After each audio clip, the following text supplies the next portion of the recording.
Me çmimet në rritje, shqetësimi i shtuar për qytetarët është edhe karburanti. Dhomat e tërtisë së Shqipërisë dhe Kosovës dhe shoqata e biznesit do të mblidhen pas pak për të diskutuar dhe për të marrë vendime të diktuara nga kriza e karburanteve.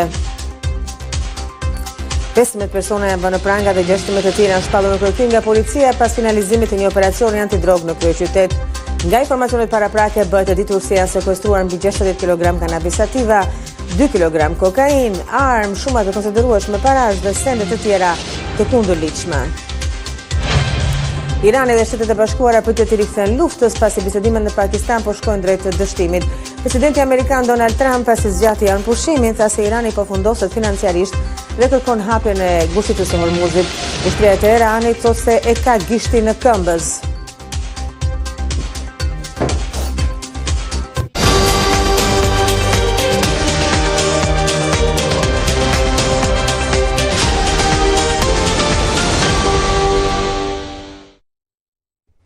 Bisedimet mes Iranit dhe Shtetet e Bashkuara të Amerikës po shkojnë drejt dështimit, një sinjal që palët mund të rikthejnë shpejt luftës së lënë pezull. Presidenti Donald Trump zgjati janë pushimin dhe njoftoi se Irani po shembet financiarisht.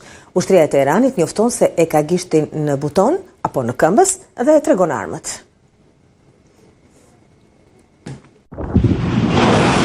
Amerika dhe Irani po shkojnë drejt kthimit në luftë. Mediat raportojnë se bisedimet që duhej të mbaheshin në Islamabad të Pakistanit kanë dështuar. Pavarësisht se presidenti amerikan Donald Trump zgjati pushimin deri në përfundimin e negociatave, zyrtarët ushtarak nga Teherani kërkojnë me ngulm heqjen e bllokadës për anijet e tyre që hyjnë dhe dalin nga ngushtica e Hormuzit, teksa akuzojnë Ushtrinë e Shteteve të Bashkuara për sekuestrimin e 3 anijeve të tjera me karburant. Irani po shembet financiarisht. Ata duan që ngushtica e Hormuzit të hapet menjëherë, po humbasin para, po humbasin $500 milion në ditë. Ushtria dhe policia ankohen se nuk po paguhen. Mahdi Mohammadi, këshilltari kryetarit të Parlamentit të Iranit, e konsideroi zgjatjen e pacaktuar të armpushimit nga ana e Donald Trump si një dredhi për të fituar kohë për një sulm të papritur. Ai e quajti bllokadën amerikane një agresion ushtarak të vazhdueshëm. Në përgjigje të kërcënimeve të përsëritura të presidentit amerikan dhe komandantëve të ushtrisë agresive dhe terroriste të atij vendi, ne paralajmërojmë se forcat tona të fuqishme kanë qenë prej kohësh në gatishmëri maksimale dhe do ta mbajnë gishtin në këmbës në rast të agresioni ose veprimi kundër Iranit, tha një zëdhënës i komandës Pasdaran të Gardës Revolucionare. Në rast të agresioni, forcat iraniane do të sulmojnë menjëherë objektivat e paracaktuara dhe do të mësojnë Shteteve të Bashkuara agresive dhe regjimit sionist që vret fëmijë një tjetër mësim, më rënd se më parë, shtoi zëdhënësi, sipas agjencisë së lajmeve Tasnim. Irani ka bërë të qartë se nuk do të merret vesh me Shtetet e Bashkuara për programet e saj bërthamore dhe raketore, edhe nëse hiqet bllokada detare e Hormuzit. Ndërsa paqes nuk ju dha as edhe një shans i dytë, në Teheran kanë nisur që dalin në shesh armët e fuqishme. Irani shfaqi raketën e tij balistike me rreze të gjatë veprimi, Khorramshahr 4 në sheshin e revolucionit të kryeqytetit, njoftoi media shtetërore. Pamjet treguan turma që valvitnin flamuj në tubimin ku u ekspozua raketa. Khorramshahr 4 është një nga raketat balistike të përparuara të Iranit me rreze veprimi rreth 2000 kilometra. Sipas raportimeve të medias, koka luftarake është e aftë që të mbajë më shumë se 1 ton ngarkesë me shpërthim të lartë. Bizneset shqiptare që nga baxhet e thjeshta të fshatarëve deri tek bizneset më të mëdha agroushqimore rrezikojnë falimentimin nëse nuk arrin standardet e Bashkimit Evropian deri në momentin e antarësimit, ndërsa ambasadori Silvio Gonzato theksoi se procesi i integrimit nuk do të matet me ligjet e miratuara, por me funksionimin real të sistemit. Një humner falimentimi për ata që nuk do të jenë përgatitur. Ky është realiteti. Edi Rama foli padurashka për pasoja që do të kenë bizneset shqiptare në rast se nuk arrin standardet e BE-s në momentin e antarësimit. Gjatë një takimi me operatorët në sektorin e prodhimit ushqimor, kreu qeverista se procesi i negociatave duhet parë nga ata si koha për të përshtatur me rregullat e Unionit, në mënyrë që të jenë gati të përballojnë tregun e përbashkët. Nuk është më çështja që të lënë ta çosh në Itali. Çështja është të lënë ta shesësh në Shqipëri, sepse je pjesë e Bashkimit Evropian dhe duhet kesh standardet e sigurisë ushqimore që i garantohen qytetarëve të Bashkimit Evropian. Siguria ushqimore dhe tregu i përbashkët janë pjesë e kapitujve që po negociohen në BE-n dhe këtë konferencë kreu i qeverisë shfrytëzoi për të përçuar edhe mesazhin se procesi i integrimit po avancon. Lexoj dhe dëgjoj që procesi i negociatave nuk qen nga procesi negociatave, por qen nga një proces ku ne marrim urdhra dhe zbatojmë urdhrat dhe asgjë tjetër. Këto i thonë njerëz që nuk kanë idenë se çfarë është procesi i negociatave, ndërkohë që procesi i negociatave është vërtet një proces negociatash për gjëra të cilat ne na duhet pak më shumë kohë. Deklarata e kreut të qeverisë duket si ishte një kthim përgjigje për kreun e delegacionit të BE-s në Tiranë, Silvio Gonzato, i cili më herët në panel kishte bërë të qartë se integrimi nuk kërkon vetëm ligje, por edhe zbatim të tyre. Tashmë Shqipëria ka hyrë në një fazë vendimtare të negociatave dhe kështu ecuria nuk matet më me qëllimet që ka Shqipëria apo me miratimin e legjislacionit, por matet me sistemet që funksionojnë. Shqipëria ka bërë tashmë përparim të rëndësishëm, drejtimi është i qartë, por hapat e ardhshëm do të jenë vendimtar. Kapitulli 12 i negocimit parashikon 6 kritere të cilat lidhen me sigurinë ushqimore, ku problematika kryesore mbetet në produktet shazore të cilat nuk plotësojnë kriteret për të tregtuar në vendet e BE-s. Shqipëria ka kërkuar më shumë kohë për arritjen e këtyre standardeve me Bashkimin Evropian. Kontrolli i lartë i shtetit ka sjellë fakte të rënditse në lidhje me cilësinë dhe sigurinë e ilaçeve në Shqipëri. Gjatë një auditi të kryer në vitin 2020-2023, KLSH ka konstatuar se barnat në vendin tonë kanë cilësi të ulët, ndryshe nga ato që përdorin qytetarët e Bashkimit Evropian. Të gjitha pyetjeve dhe dyshimeve që ngrenë vazhdimisht mbi sigurinë dhe cilësinë e barnave që qarkullojnë në vendin tonë, ju ka dhënë përgjigje kontrolli i lartë i shtetit. Raporti detajuar në lidhje me medikamentet që përdorin pacientët shqiptar është alarmant. 80% e barnave që qarkullojnë në vendin tonë janë gjenerik, pra jo patent, me kosto dhe cilësi më të ulët, por që shiten me çmime njësojsi në Bashkimin Evropian, në mos edhe më shtrenjtë. Me ndryshimet ligjore të vitit 2014 që synonin uljen e kostove spitalore dhe rritjen e përfituesve përmes zëvendësimit të emrave tregtar me barna gjenerik, u lejuan të futen në tregun shqiptar barna që nuk janë prodhuar sipas standardeve të BE-s. Kjo situatë solli si pasojë largimin e disa kompanive tregtare nga tregu farmaceutik shqiptar, duke zëvendësuar medikamentet që ato tregtonin me medikamente gjenerike. Një bar gjenerik është një prodhim farmaceutik për të cilin patenta origjinale ka skaduar dhe tashmë mund të prodhohet edhe nga kompani të tjera që nuk e zotrojnë atë. Raporti i kontrollit të lartë të shtetit nxjerr në pa diferencën e madhe edhe ligjore me vendet e Bashkimit Evropian. Skandaloze është puna e Agjencisë së Kontrollit të Barnave në të gjitha hallkat e saj. Referuar raportit, ky institucion përgjegjës për sigurinë dhe cilësinë e medikamenteve është thuajse inekzistent. Laboratori që kryen kontrollin e barnave që qarkullojnë në vendin tonë është veti i pa akredituar, shumë larg standardeve të BE-s, ndërsa në 2020, në vitin e pandemisë, nuk është kryer asnjë analizë për barnat që kanë qarkulluar në Shqipëri. Akreditimi është i rëndësishëm sepse tregon se një laborator punon sipas standardeve të njohura me metoda të verifikueshme dhe rezultate të besueshme. Në mungesë të tij, siguria që jep analiza laboratorike është më e kufizuar. Nga auditimi rezulton se për vitin 2020 laboratori nuk ka kryer asnjë analizë të mostrave për 740 autorizime tregtimi të lëshuara, ndërsa për periudhën 21-23 janë kryer vetëm 644 analiza për 2884 autorizime të lëshuara. Gjatë raportimit në nën Komisionin për Auditimin e Sektorit Publik, KLSH kritikon punën e Ministrisë së Shëndetësisë në drejtimin e Ogerta Manaseliut dhe veçanërisht për vitet kur është kryer auditi, 2020-2023. Auditimi evidenton mungesë të rolit aktiv mbikëqyrës të Ministrisë së Shëndetësisë dhe Mbrojtjes Sociale ndaj agjencisë, pasi Ministria si organ e pror dhe artuesi politikave duhet jo vetëm të nxjerrë rregulla, por edhe të sigurohet se agjencia në varësi i zbaton përgjegjësitë e saj në mënyrë efektive. Specialistët e KLSH-s deklaruan se Agjencia e Kontrollit të Barnave nuk ka bashkëpunuar me institucionet ndërkombëtare dhe as ka reflektuar ndaj alarmit të ngritur prej tyre, prejqen nga tregu të medikamenteve specifike.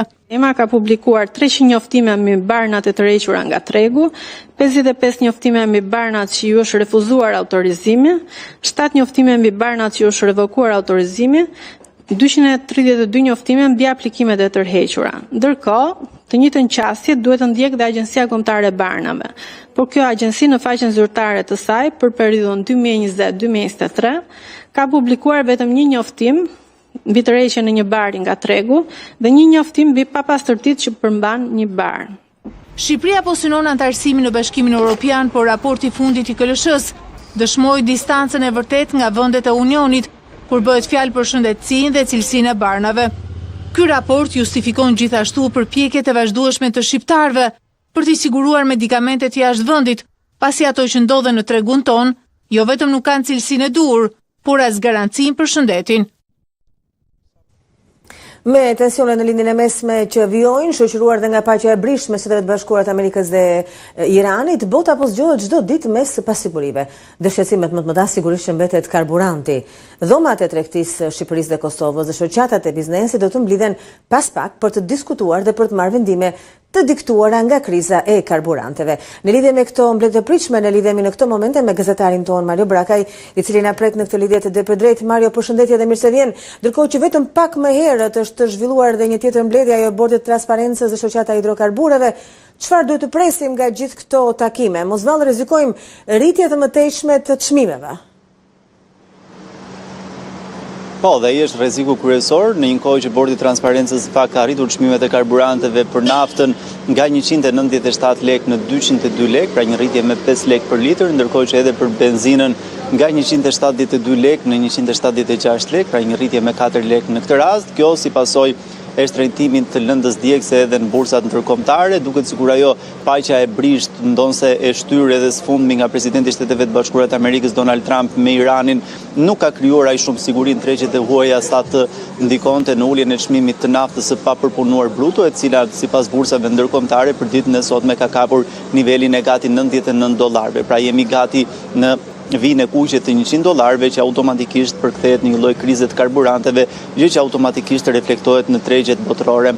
Ndërkohë që dhomat e biznesit shqiptare, Kosovës dhe të Maqedonisë së Veriut bashkë me ato të industrisë dhe tregtisë do të zhvillojnë pas pak një mbledhje për të kërkuar ndihmë nga qeveria, ashtu siç sektori i transportit, që në fakt është edhe ai i cili goditet më së shpejti nga të gjithë këto tensionet në botë dhe që automatikisht krijojnë një reakcion zinxhir tek çmimet e karburanteve, duket sikur këto efekte po shtrihen edhe në të gjitha industritë e tjera, përfshir industritë ushqimore, përfshir bimët medicinale, përfshir agroturizme, turizmin, të thuajse të gjitha industritë cilat janë pjesë e degëve të ekonomisë së Shqipërisë ditën e sotme do të kërkojnë ndërhyrje nga qeveria, sepse për ndryshe të paktën sipas paraprakisht na kanë thënë mund të ketë një rritje të konsiderueshme të çmimeve. Pra, ajo vala e inflacionit e cila po vijon rritjen pas marsit në prill mund të ketë kërcyer edhe mbi 3%, do të duket hiç gjë, të paktën kështu thon përfaqësuesit e shoqatave me atë që mund të ndodhë në vijim. Pra, pritet një krizë e cila do të ndikojë automatikisht xhepat e tyre që kanë më pak para. Prandaj janë 4 kërkesa të cilat pritet që të parashtrohen ditën e sotme nga shoqatat e biznesit dhe dhomat e tregtisë, siç është politika, ndërhyrja e qeverisë tek politikat fiskale, në këtë rast tek karburantet, por edhe tek politikat të cilat ndikojnë tek aktiviteti i bizneseve, pra tek taksat dhe tarifat e tyre, kërkojnë mbështetje me masa subvencionuese te pjesa e karburanteve, pasi shumë industri e përdorin lëndën ndjekëse për aktivitetin e tyre të përditshëm, gjithashtu kërkojnë ndërhyrje në treg për të ruajtur ekuilibrat dhe për të ruajtur ndershmërinë, le të themi, në konkurrencën me njëri tjetrin, dhe gjithashtu të paktën a priori vlerësohet se të gjitha masat që ka marrë Bordi i Transparencës deri më tani, ato në drejtim të përcaktimit të çmimeve, duket sikur nuk përputhen, le të themi, me ato që shoqatat e biznesit dhe dhomat e industrisë mendojnë. Pra, sipas tyre, Bordi i Transparencës po cakton çmime më të larta se sa ato që realisht do duhet të jenë si reflektim i çmimit të naftës në bursat ndërkombëtare, përfshir taksat, tarifat, kostot e transportit dhe gjithçka tjetër që rëndon mbi një litër karburant. Pra, kërkohet nga qeveria që të ketë një formulë e cila të jetë transparente dhe që të ketë një reflektim real të çmimeve të bursave ndërkombëtare me ato të pikave të pompës në Shqipëri. Ndërkohë, a kemi çmime të cilat janë të përcaktuara tashmë dhe si do të vazhdohet më tej? Po, kemi tashmë me ditën e sotme, mëngjesin e sotëm, rritje të çmimit të karburanteve, të naftës dhe të benzinës me përkatësisht 5 dhe 4 lekë, ndërkohë që duket sikur në bursat ndërkombëtare ditën e sotme ka pasur një lloj rrëzimi tjetër të valës rritëse të çmimit të naftës pa përpunuar bruto, e cila po kap nivelin e gati $100 për fuqi. Duket sikur deklaratat që po japin si Donald Trump po edhe le të themi zyrtar të tjerë nuk po qetësojnë tregjet, bllokadat në ngushticën e Hormuzit në fakt vijojnë, pavarësisht le të themi deklaratave të cilat ndonjëherë duken edhe kundërthënëse me njëra tjetrën. Ka kalime të anijeve të cilat transportojnë cisterna me naftë, por jo në ato nivele që do duhet që të ishte. OPEC, Organizata Vendeve Prodhuese, po prodhon, po nxjerr dhe po përpunon më shumë karburant nga nën toka dhe po hedh në tepër fuqi në treg, por gjithsesi kjo nuk po ndihmon në le të themi uljen e çmimit të naftës në botë dhe që rrjedhimisht do të ndikonte edhe në Shqipëri. Gjithashtu Evropa duket sikur ka marrë një pozicion vetëm mbikëqyrës, nuk po ka një rol aktiv as nga Agjencia Evropiane për energjinë, nuk po ka lëvizje, të paktën ka pasur pritshmëri që të kishte një lloj lëvizje për të nxjerrë edhe në këtë rast kontinenti evropian më shumë fuqi nafte në treg me qëllim që të amortizonte disi efektet, kështu që me këtë ecuri në gjirin persik, e cila reflektohet automatikisht tek linja e çmimit të karburanteve, mund të presim që edhe në vijim të kemi një lloj shtrëngtimi më tej të naftës dhe të benzinës, gjë që do të krijonte një lloj reaksioni dhe një lloj cikli të mbyllur, një rreth vicioz të gjitha kategoritë e produkteve, të ushqimeve, por edhe të shërbimeve, të jetesës së përgjithshme të qytetarëve. Marja, nuk po të mbaj më tepër, sepse di që duhet të ndjekësh edhe mbledhjen e dhomave të tregtisë së Shqipërisë, Kosovës dhe shoqatës së biznesit. Falenderoj për momentin edhe punë të mbarë. Të nderuar televizionistë, ne ndajemi nga gazetari Mario Brakaj për të vazhduar me informacionet e tjera.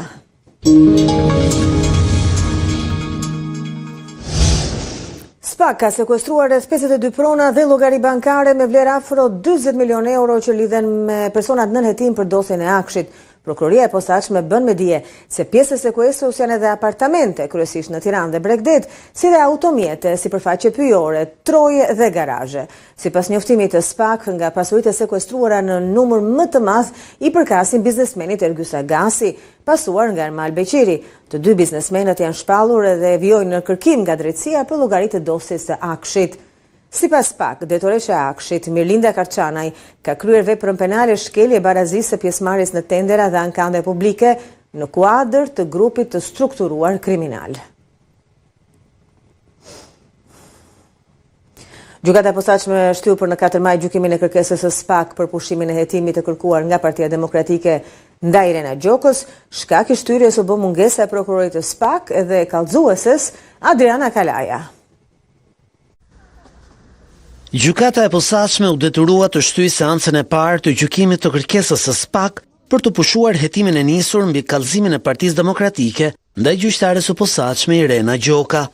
Në sallën e gjyqit nuk ishte i pranishëm prokurori i SPAK dhe as kallëzuesja Ardiana Kalaja, e cila e kishte justifikuar mungesën me arsye shëndetësore.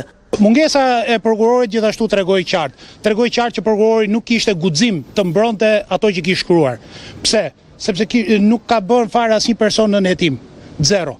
Në pamundësi për ta vijuar gjyqin, gjyqtarja Marinela Osmani ndërpreu seancën dhe e shtyu për më 4 maj.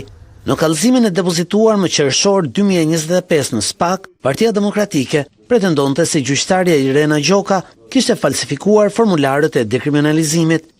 Sipas Partisë Demokratike, Gjoka nuk kishte deklaruar në këto formular një dënim penal të dhënë ndaj saj nga gjykata e Janinës në Greqi në vitin 2005 për mbajtjen e një dokumenti të falsifikuar.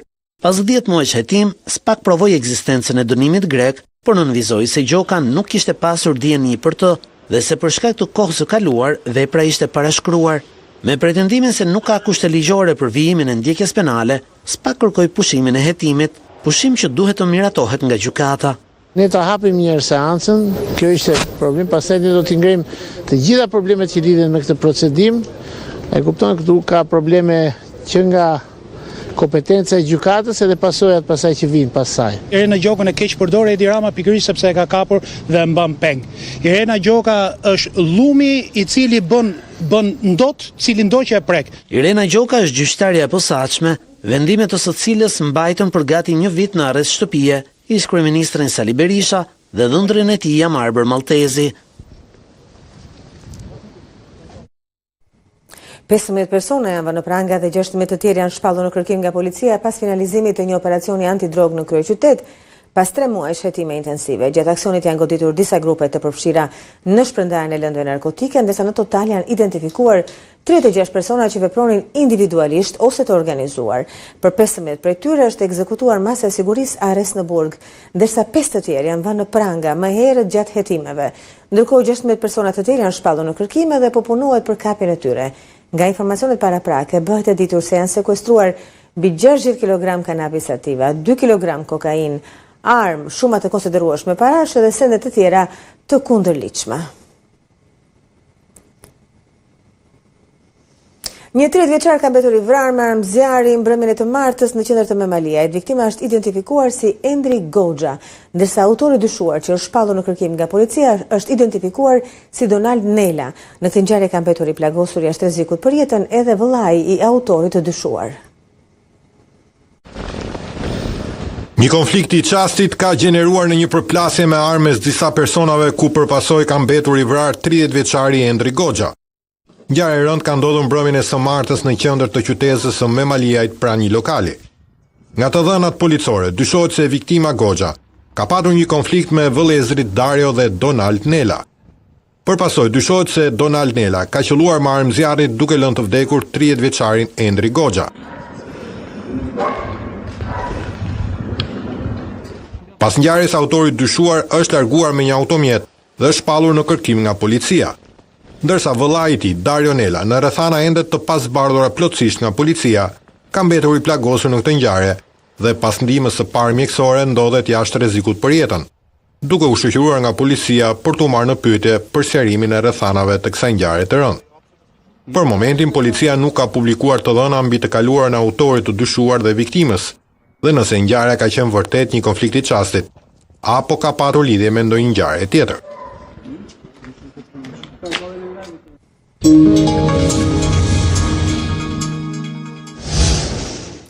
Drejtuesi i Forumit për Dialogun Politik, Ermal Hasimi, dha detaja mbi marrëveshjen mes Partisë Demokratike Shqipëria Bëhet dhe LZHK-s lidhur me kodin zgjedhor.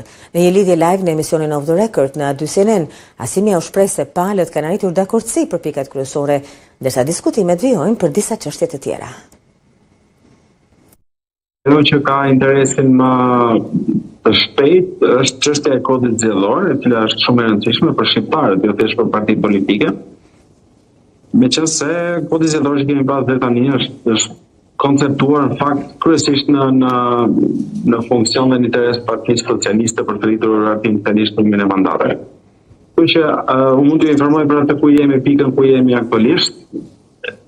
Kemi mbetur disa propozime nga partitë ndryshme, LZHK-ja ka patur propozime të veta, qoftë një për kodin proporcional kombëtar, qoftë për një sistem të mëparshëm, për timin e sistemit që ka qenë përpara këtij, por natyrisht me theksin tek proporcionali kombëtar. Partia Shqipëria Bëhet e Adriatik Lapajt ka patur dhe propozimin e vet konkret, shumë specifik në fakt, dhe të përgatitur në formën juridike të ndryshimeve që duhen në këtë ligj. Këta kemi paraqitur edhe Partisë Demokratike, kemi marrë dakordsinë në parim nga drejt për drejt, nga pas një bisedë me zotin Berisha për këtë çështje, i cili ishte konsultuar për para praktikave dhe partita tradicionalisht aleate të Partisë Demokratike.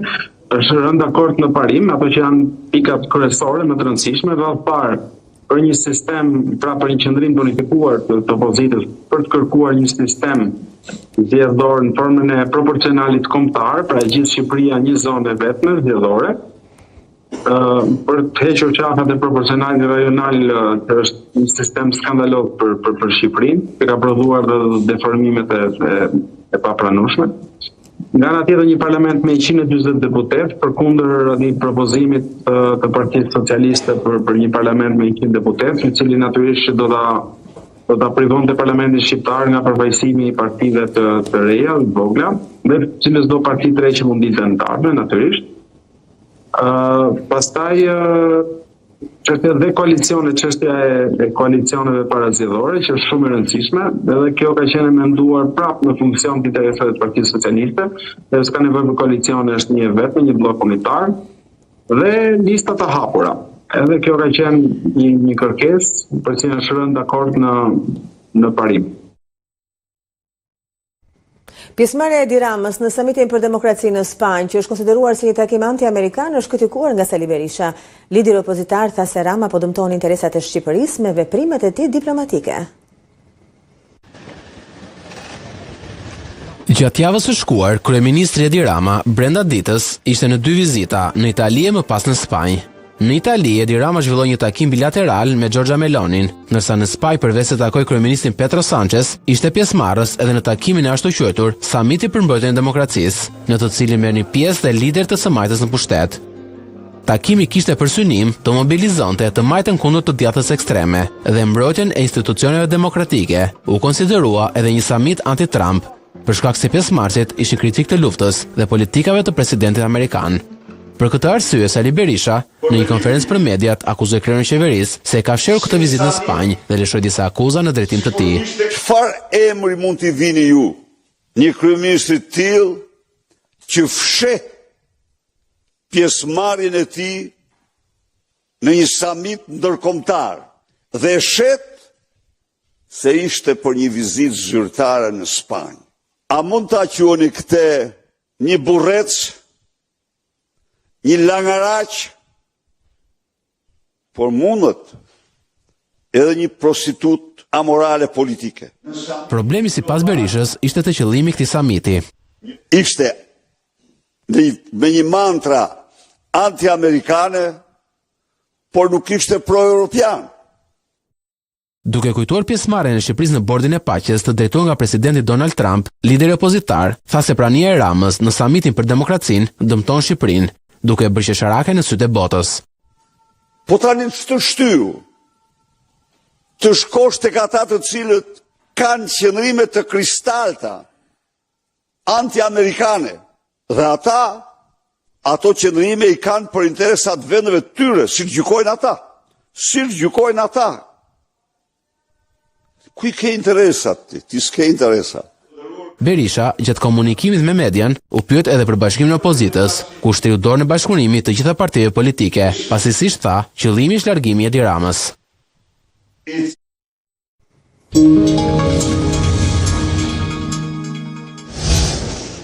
Deputeti i Lëvizjes Vendosje Fatos Geci ka nxitur polemika në Kosovë për shkak të një deklarate që është konsideruar e pahishme.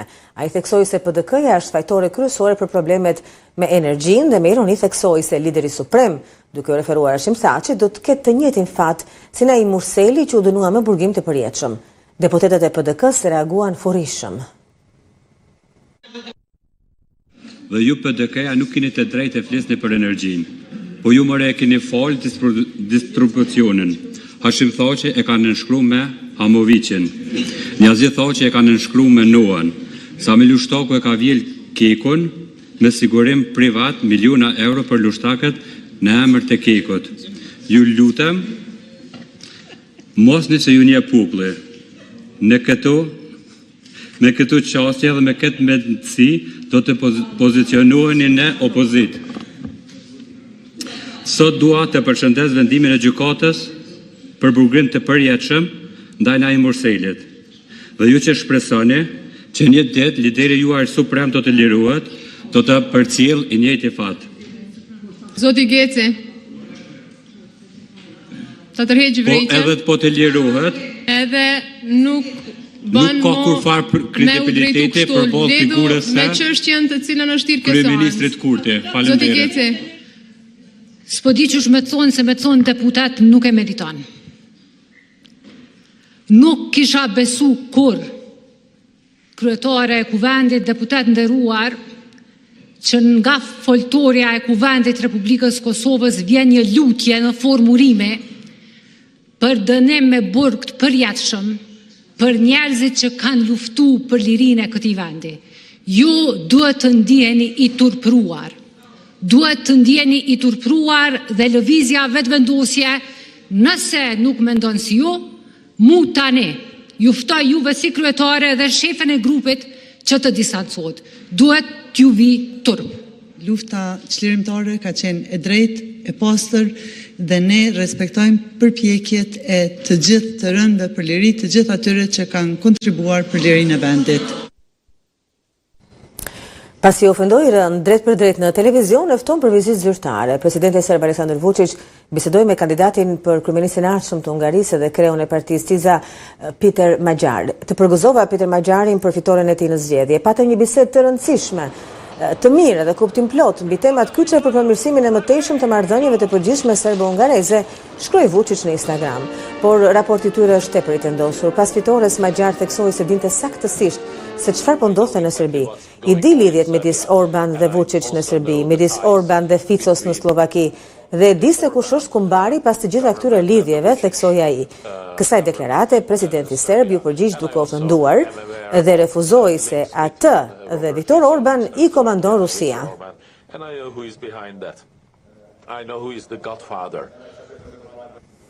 Partitë opozitare janë të bindura se qëllimi i kryeministit Albin Kurti janë zgjedhjet e reja dhe se propozimi i tij për bashkëqeverisje nuk ishte serioz dhe i sinqert.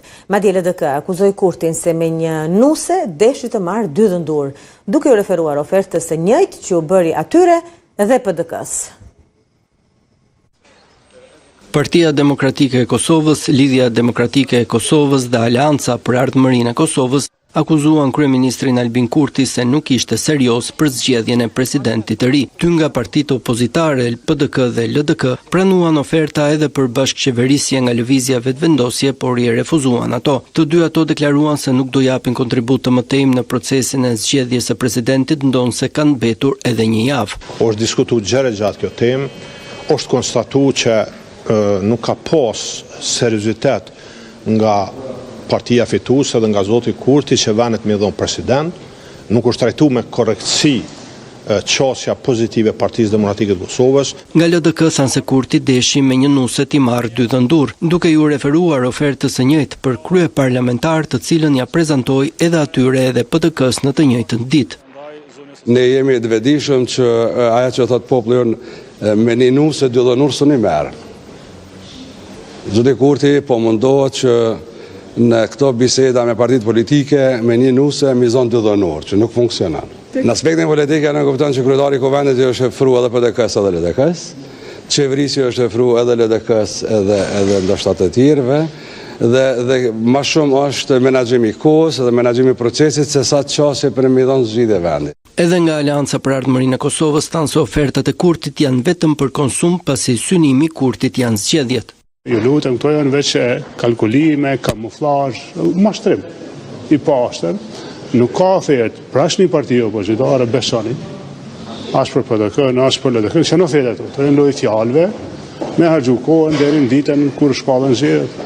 Parlamenti do të shpërndahet më 28 prill nëse deri në mesnatë nuk do të zgjidhet presidenti i ri. Gjykata themelore në Prishtinë ka dhënë vendim për një nga rastet më të rënda të ndodhura së fundmi në Kosovë, atë të vrasjes së Liridona Demajt. Për këtë rast ish bashkëshorti Naimur Seli dhe Granit Plava janë dënuar me burgim të përjetshëm, ndërsa Kushtrim Kokalla me 30 vite burgim. Gjykata themelore në Prishtinë dënoi me burgim të përjetshëm Naimur Selin dhe Granit Plavën, ndërsa Kushtrim Kokallën me 30 vjet burg për vrasjen e Liridona Demajt në nëntor të vitit 2023. Murseli dhe Plava u shpallën fajtor për veprën penale të vrasjes së rëndë në bashkëkryerje, ndërsa Graniti u dënua gjithashtu edhe për mbajtje pa autorizim të armëve. I akuzuari i tretë, Kushtrim Kokalla, u dënua për ndihmë në kryerjen e këtij krimi mizor. Dhe Granit Plava ju shqipton dënim me burgim përjetshëm, i cili dënim do të ekzekutohet 15 ditë pas plotfuqishmërisë së këtij aktgjykimi. Të akuzuarit Kushtrim Kokalla i shqiptohet dënim me burgim në kozgjatje prej 30 vite, i cili dënim do të ekzekutohet 15 ditë pas plotfuqishmërisë së këtij aktgjykimi. Të akuzuarit për rastin e vrasjes së Liridona Ademajt, Naimur Seli, Granit Plava dhe Kushtrim Kokalla nuk ishin prezent në seancën e së martës ku u dha vendimi në shkallë të parë nga gjykata themelore në Prishtinë. Ndryshe nga të akuzuar, anë ishin familjarët e Liridona Ademajt, i ati dhe vëllai, të cilët mes emocionesh thanë se janë vërtetuar pretendimet e tyre. Se çfarë vërtetua sot është ajo që kemi thënë që nga fillimi. se Naimi së bashku me kushtrimin, duke zgjedhur granitin si Vrasës, e kanë organizuar këtë krim. Ky vendim sot nuk shkon vetëm për ne, shkon për Liridonën, shkon dhe për fëmijët e saj, të cilët nuk do ta shohin më nënën e tyre përjetësisht. Liridona Ademaj mbeti viktime një plani të orkestruar nga bashkëshorti i saj Naim Murseli, ngjarje e cila ndodhi ndërsa ata udhëtonin me makinë së bashku me fëmijët e tyre në fshatin Brnic të Prishtinës. Sipas prokurorisë, motivi kryesor i këtij krimi ishte përfitimi një shumë të madhe parash nga sigurimi i jetës së viktimës në Suedi në vlerë rreth 260.000 euro. Sa do pak na ka lehtësuar dhimbjen edhe neve dhe familjes, po besoj që ishte vendim të cilin e kemi pritur gjithë populli shqiptar, jo vetëm ne familja. Për të realizuar planin, Murseli përdori kushtrim kokallën si ndërmjetës për të gjetur ekzekutorin, Granit Plavën, i cili kreu vrasje nga një distancë e afërt. Për këtë arsye, avokati i familjes Ademaj paralajmëroi se mund të apelojë dënimin ndaj kushtrim kokallës. Gjitha pretendimet tona, ashtu siç i kemi paraqitur deri tash, edhe në shqyrtime gjyqësore, do t'i paraqesim me para shtresat veçanta dhe konsideroj që ky dënim duhet të ndryshohet, por që i takon gjykatës të vendos. Gjatë të njëjtit proces gjyqësor është trajtuar edhe çështja e armës së zjarrit, e cila ishte bler ditën e krimit nga Tom Dodaj. Ky i fundit, pasi pranoi fajësinë për tregti të paligjshme të armëve, mori fillimisht një dënim me 5 vite heqje lirie dhe gjob. Megjithatë, gjykata e apelit vendosi më vonë t'ia lehtësojë masën ndëshkuese, duke e ulur atë në 3 vite burgim.